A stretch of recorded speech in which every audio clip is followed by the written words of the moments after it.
All right, I'm Dr. Craig. I'm an educational psychologist and the creator of BarkingDogs.net, and I'm here today representing the Barking Dogs Coalition. The video you're watching now is the third of the 8 sequenced videos our organization has created about the barking laws. Now, in this particular video, the one you're watching now, we're going to continue on with our discussion of the multiple household law, which is probably in effect where you live. However, if you'd like to jump over to any of our other videos about the barking laws, just go to the description section below. There you'll find annotated links to all of our barking law videos, or just click on the link now appearing on your screen.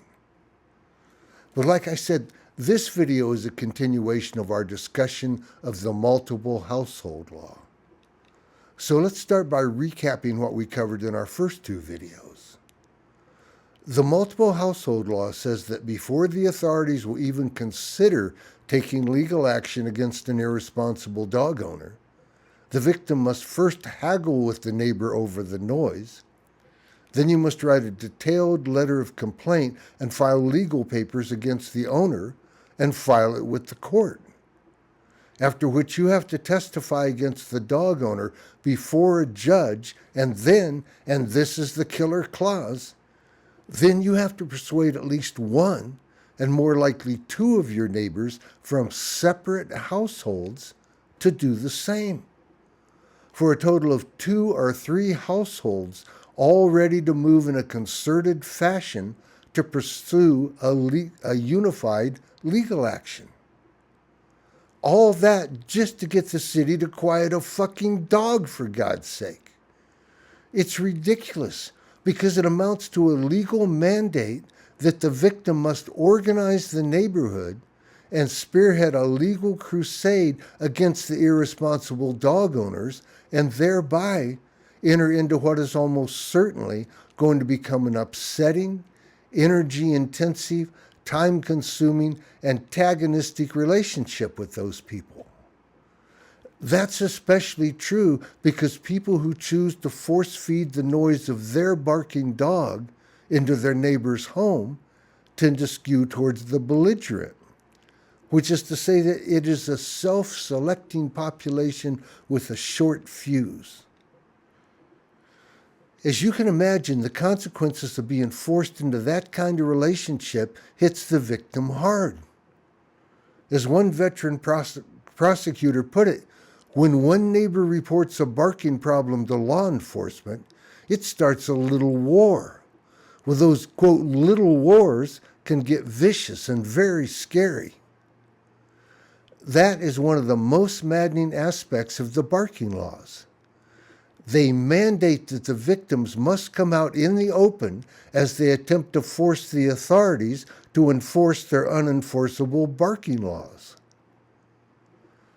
By leaving the victims with no other choice other than to reveal their identities and lobby for legal action against their irresponsible neighbors, these laws all but guarantee that you are going to be forced into some serious conflict with someone who lives distressingly close to you. I mean, count on it. Your neighbor already refused to quiet his dog before you ever called animal control. And now the multiple household law is going to force you to become the point man who is supposed to lead your other neighbors in a crusade to force the guy to do something he is determined not to do. He has already made it clear that he is determined not to bark train his dog. Do you really think there's any chance that hostilities are not going to be generated in a situation like that, where the authorities demand that you be the one to step forward and take him on? And to add to the outrage, the authorities will then point to the hostilities and say, well, these people are feuding. So obviously all this talk about a barking dog is just some hateful, hostile person making up stories because he's out to get his neighbor. And then they will use that as an excuse not to help you. It is a common occurrence. It seems altogether lost on them that there was no feud until the legal system forced the victims to openly take action against their scofflaw neighbors. And the authorities continue to use that ruse over and over again as a way to blame the victims and walking away without helping them. You know, there are almost always hard feelings between people who behave abusively and the people they victimize. It's telling that it is only with entanglements involving barking dogs that the authorities use that as an excuse to let the offender escape. So anyway, even if you've never had the experience for yourself, you know intuitively that if you spearhead a campaign to bring legal action against a neighboring dog owner, there is going to be trouble. So you want to avoid it if there's any way you can. And that's just how the other victimized neighbors feel as well. So they are loath to join with you in the effort. The fact is that try as you may, you will seldom, if ever, find anyone who is willing to commit to that kind of protracted legal action, like this one that's mandated by the multiple household laws. So people are seldom willing to sign on to a thing like that, no matter how severe the barking problem may be. So that's it. Without another one or two households ready to join you in a protracted legal action, you're dead in the water. As you drift in a sea of noise and contemplate the worth of a worthless ordinance that was passed by spineless politicians who've been eating that well-buttered dog industry bread. The fact is that the multiple household laws are the only criminal ordinances in existence that require more than one complainant to come forward before law enforcement will agree to take action. By requiring complaints and extensive follow-up actions from multiple victims before agreeing to proceed against the perpetrators, the authorities engage in the very questionable practice of denying victimized citizens legal protection based on how their neighbors choose to behave. One of the most diabolical aspects of the multiple household laws is that those ordinances do not actually specify whether or not it is illegal for someone to allow their dog to bark in a fashion that is injurious to the well-being of the neighbors. The laws just state that if people from 2 or 3 separate households submit to the arduous ordeal I just laid out, then sometime within a year or so, a judge will hear the case and his honor will decide whether or not in that particular case the barking was illegal.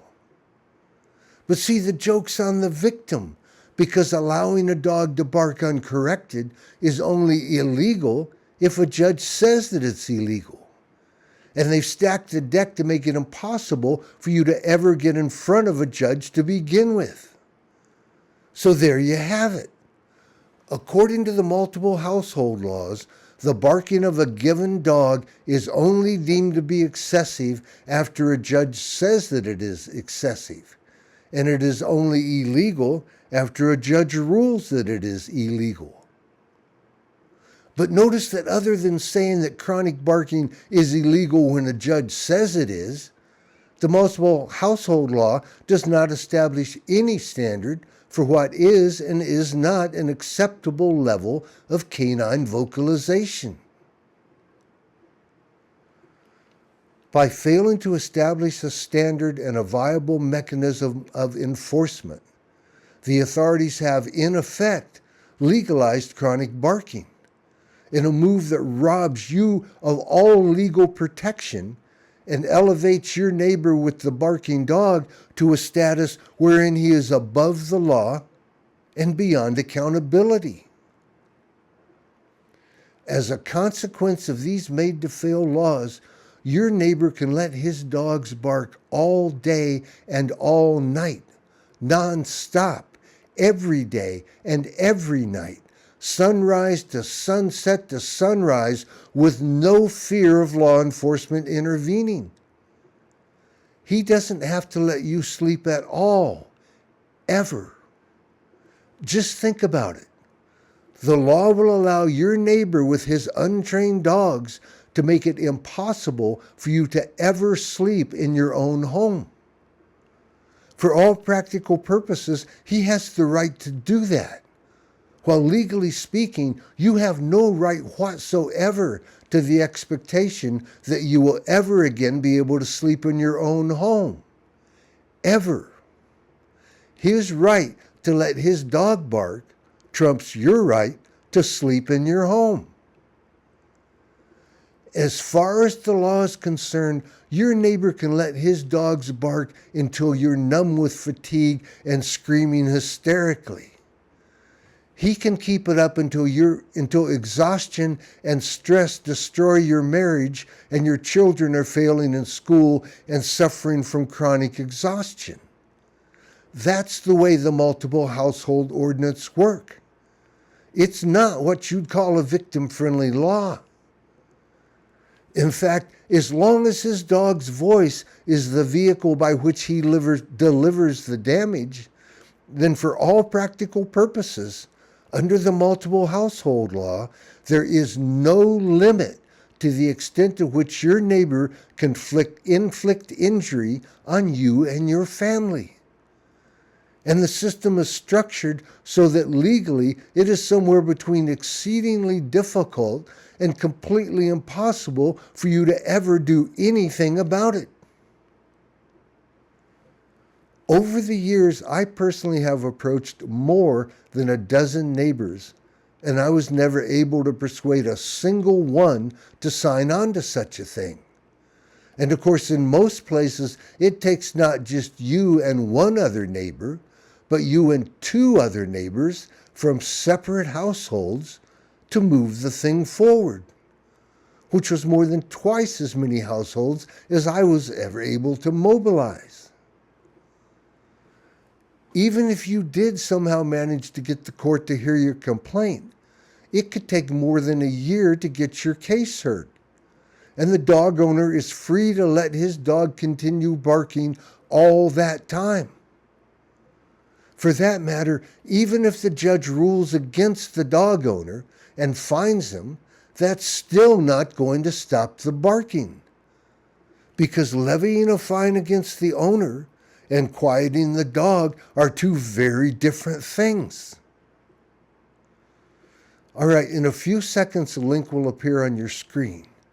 Just click on that and it will take you to the next video in our sequence series about the barking laws, where we'll begin our discussion of the consecutive disruption law, which will allow your neighbor's dog to bark up to 57 minutes out of every hour. God help you. Watch for that link. It should be appearing on your screen anytime now.